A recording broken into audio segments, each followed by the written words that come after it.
ఓం సాయిరామ్. అందరికీ నమస్కారం అండి. అందరూ ఎలా ఉన్నారు ఫ్రెండ్స్? అందరూ ఆ షిరిడి సాయినాథుని ఆశీస్సులతో అందరూ బావుండాలి, అందరూ ఆరోగ్యంగా ఉండాలి అని మనస్ఫూర్తిగా కోరుకుంటూ, ఈరోజు వీడియోలోకి వెళ్ళిపోదాం ఫ్రెండ్స్. అంతకన్నా ముందు మన ఛానల్‌ని ఎవరైనా కొత్తగా చూస్తున్నట్లయితే మన ఛానల్‌ని సబ్స్క్రైబ్ చేసుకోండి ఫ్రెండ్స్. సద్గురు సాయి 77. అలాగే మన వీడియో నచ్చితే ఒక చిన్న లైక్ చేయండి ఫ్రెండ్స్.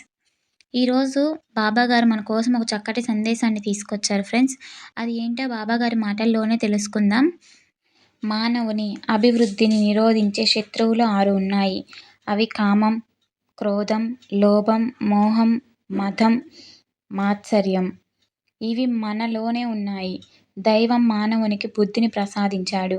ఆ బుద్ధిని ఉపయోగించి మనం దైవ సన్నిధికి చేరగలం.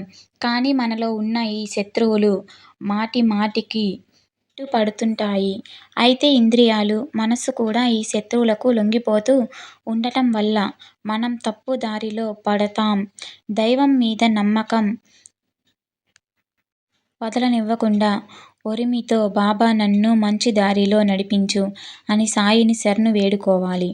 ఒక్కొక్కప్పుడు ఆవేశం మనల్ని ఆక్రమించినప్పుడు బుద్ధి వద్దు అని వాదిస్తున్నా మనం తప్పులు చేస్తుంటాం. కానీ కొంచెం ఆలోచిస్తే మన తప్పులను మనం తెలుసుకోగలం. అప్పుడు తిరిగి ఆ తప్పు జరగకుండా జాగ్రత్త వహించాలి. పశ్చాత్తాపం చెందిన వ్యక్తి మరల పొరపాట్లు చేయరాదు. ప్రతిసారి మన నడవడికను గురించి మనమే ఆలోచించుకోవాలి. మన ఆలోచనలో, ఆచరణలో తప్పులను మనమే గుర్తించి అవి పునరావృతం కాకుండా చూసుకోవాలి. బాబాపై నమ్మకం దృఢతరం చేసుకోవాలి.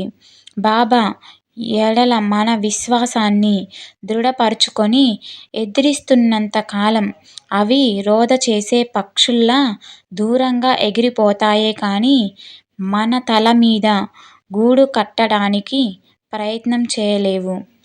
దైవభక్తిని మించిన విజయ సాధన రహస్యం మరేదీ లేదు. ఈరోజు మన వీడియో నచ్చితే ఒక చిన్న లైక్ చేయండి ఫ్రెండ్స్. మన టెలిగ్రామ్ ఛానల్లో ఆఫర్కి సంబంధించిన డీల్స్ గురించి పోస్ట్ చేస్తాము. ఎవరికైనా ఇంట్రెస్ట్ ఉంటే జాయిన్ అవ్వండి ఫ్రెండ్స్. లింక్ డిస్క్రిప్షన్లో ఇస్తాను. ఓం సాయిరామ్.